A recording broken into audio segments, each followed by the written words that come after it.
Hello guys, this is like my complete like setup right now. So this basically inside, if you will see this here, this is basically a Tsv63x series op-amp from STM microelectronics, ST microelectronics, and I have like these here resistors. So I tried to make a voltage reference register bridge so that I can handle the input from the Piezo, and more I will talk about in the video. This is my Logilink USB hub just to power the module. So this, I cut the cable and I'm just supplying here 5 volts and like ground. And sorry for bad soldering here. So you can see here I have tried to solder directly on the chip. I'm just using like one channel right now, and this is my speaker which is connected with 3.5 mm.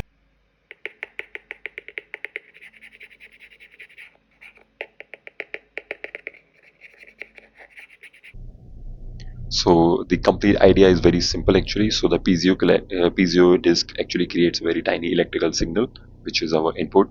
Then the 10 mega ohm resistor here provides the correct bias without loading the sensor, because we don't want to load the sensor, because anyways it's generating very less currents. Then we have like this op amp here which buffers the signal. Then we have like the feedback connection, which makes it stable voltage follower. And then the capacitor keep the power and signal clean. So we have these capacitors here, and like also we have one more capacitor here, so we keep like the signal clean. And yeah, so this is actually very simple piezo circuit, I would say. So you can see here I have like the data sheet for the Tsv63x version of operational amplifier. And since you know already that we are using this amplifier right now, and we have connected this to our piezoelectric disc, and then we are trying to amplify the voltage, or like the output, I would say, from the piezoelectric microphone. But I wanted to like ask you, I think you might be wondering, why can't we directly connect this piezoelectric microphone to a microcontroller or like a PC or like a recording device and then directly record it? You can actually connect it to a preamp device, but you cannot actually directly connect to a microcontroller or like a PC. And the reason is, so if I will talk about piezoelectric mic, so a piezo disc in the microphone can generate voltage. And so whenever you bend the microphone, it generates voltage. So technically you might be thinking we can connect to a ADC and maybe read the voltage. But the problem is that piezo is like not a normal voltage source. So electrically it behaves like a very small capacitor, and with a very high output impedance. And that's why it can create voltage, but it cannot provide much current. So that's why you cannot directly connect a PC or like a reading device, or like a, yeah, ADC reading device. So if you will try, so when we will connect it directly to an ADC or another circuit, the signal will get loaded and the voltage will drop, and that's why the measurement of the voltage will become weak and noisy. And that's why you cannot directly measure the voltage or like the output of piezoelectric mic. That is the reason why we need op amp like the one here in the data sheet, so TSV63X. And if I will open my easy area, so this is where I am like designing the circuit. It's actually quite simple circuit. And this is actually the, if you go in library, so this is actually the TSV632 version which I've chosen here. So yeah, you can choose any of these. For the video I have chosen this. So in this circuit you can see the TSV is used as a voltage buffer. So the piezo connects to the non-inverting input pin number 3. So here you can see this is like the piezo input, and this is actually connected to the pin number 3. And the op amp input actually is a very high impedance signal, because it's like that is a characteristic of a piezoelectric mic. So it almost takes no current from the piezo. So it doesn't consume any current on the piezo, because piezo anyways doesn't generate much current. And that is the whole point, that we are trying to use pump like this here. So this means the signal from the piezo is actually preserved for us, and we can like amplify it. So the op amp then creates the same voltage as its output, but with a much stronger ability to drive like the next circuit, for example. And is like, this is called like impedance conversion, if you will talk about in electronics like technical terms. And the high impedance from the sensor and the low impedance output from the electronics. So like, yeah. And if I will talk about the TSV632 as like a dual optional amplifier in like 8 package pin. So right now you can see here I am like having only like 5 package pin, but you can see here if I will go in the PCB, so here you see 5 6 7 are missing, because right now I'm just using like single operational amplifier. I'm not using a dual. So yeah, so if I will actually quickly tell you what like each pin actually here means is, so like pin 1 is actually the output. So this is where the buffered Piezo signal will appear later when we will test it out. Then at the pin number 2 is like the inverted input, and this is usually marked with a minus sign, so you can notice here it's minus. Then the pin 3 for this is like a non-inverting input, and this is usually like marked with a plus sign, and this is where the piezoelectric signal will enter. So I have like marked it here with here. Then the pin number 4 is actually negative supply, or you can say ground. So I have directly put it on the ground.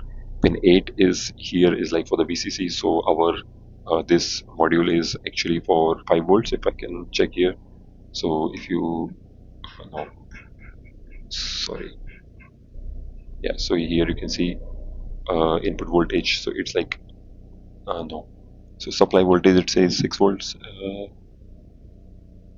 Yeah, so if you see operating conditions here, the VCC is between 1.5 to 5.5 volts. So technically, you can also like use 3.3 volts. But for me, I chose like 5 volts. So yeah, so that's the reason I have like here 5 volts.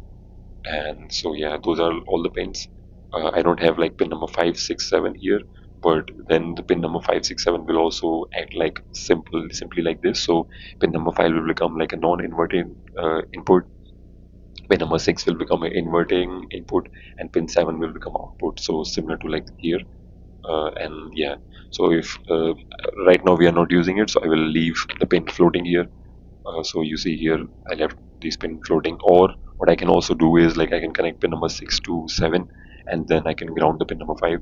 But I cannot connect here because I don't have pin here, so I would probably just leave it floating, I would say.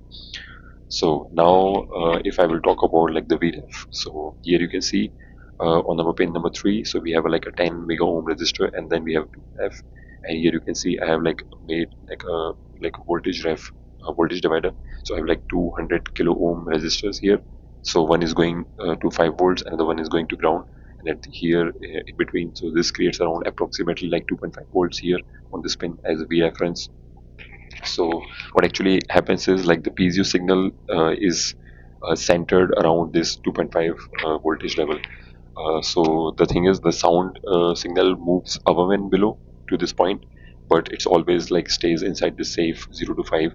So as I said, like the voltage level from the piezo is actually AC voltage, so we cannot directly connect it to microcontroller, for example, and that's why yeah I created this VREF, so that we are actually like you can say like we are mm, moving the signal wave so that it won't go in negative, because if the voltage goes in negative, it can actually destroy the ADC of for example ESP32S3. So that's why we like shift the voltage so that whenever the AC voltage is generated by the piezo, it's always between the range of 0 and like 5 volts, and around like 2.5 is like the VREF, so that it won't be like 0 will not be VREF. Normally you can also uh, put like VREF to ground, and then the voltage generated will fluctuate between like for example minus 2.5 to plus 2.5. But we don't want it, because in the later project I will connect S3 here and probably read the like the output using ESP32 to S3. And in this design you can also see like pin 1 here and pin 2 are actually connected together, and this makes TSV632 a voltage follower. So the gain is 1, so the value of gain is 1. We can also increase the value of gain to 11, or like whatever number you would like. That would be better to hear like very small vibrations, but for the simplicity of the video I'm just like connecting directly, and we are just having like gain of 1. So since the gain is 1, it doesn't amplify the voltage at all. Instead, it just copies the piezo signal with a stronger output. And the op-amp forces the voltage at pin number 2 to match with the voltage at pin number 3. So if the piezo input moves to, for example, 2.6 volts, the output also goes to 2.6 volts, and we have an output here. No, sorry, we have here we have output here, and if it moves to, for example, 2.4 volt, the output will also follow to 2.4 volts. So for this 5 volt supply, I also put like a, here if you see for the 5 volt supply, I also have like a 10 microfarad and like 100 nanofarad two capacitors. So the reason for 10 microfarad, and this is actually a 10 tel ohm capacitor, and I have put this here, and I have also like used like here like normal like ceramic capacitors. These are SMD, all of them. And yeah, so these are just like two connectors that I'm having. So one connector is for the piezo input, another one is like for the output, so this pin will be connected directly to here. And if I go here in my PCB design, this is also like fairly simple. It just took like 5 minutes to design this. So here you can see I have like these three capacitors here, and this is 10 ohm capacitor, and these are like normal ceramic SMD capacitors. And here, if you see, this is I think this one was, yeah, 100 ohm, 10 mega ohm resistor, and this is like the voltage divider which we have here for the VREF. So basically, it will be like 2.5 volts. And here we have like the two connectors. So one is the output, and this one is like the piezo input, and this is basically the ground. And 5, 6, 7 are like left connected, disconnected. I can actually connect it here and then try to connect this with ground, but unfortunately I cannot assign a ground here to pin number 5. So I will just leave, maybe just leave it without any connection. And yeah, so if I will show you like the 3D here, so this is how like the PCB would look. It's actually very simple circuit. It's like mostly like one layer PCB, just like one small trace at the second layer. So yeah, and yeah, so this is the whole point of the video. So it works quite good. I have some issues regarding picking up the vibration from the table or like mounting it on a surface, and I am going to fix that, and then probably I will make another video when I have this PCB arrived. So I will order this PCB with GLC PCB, and then probably it will be here like in a week, and then I'm going to do test on the PCB. So I'll make another video. So if you like my video until now, please yeah, please subscribe my channel, and if you can put a comment if you would like to ask anything, and I will see you in the next video. Bye.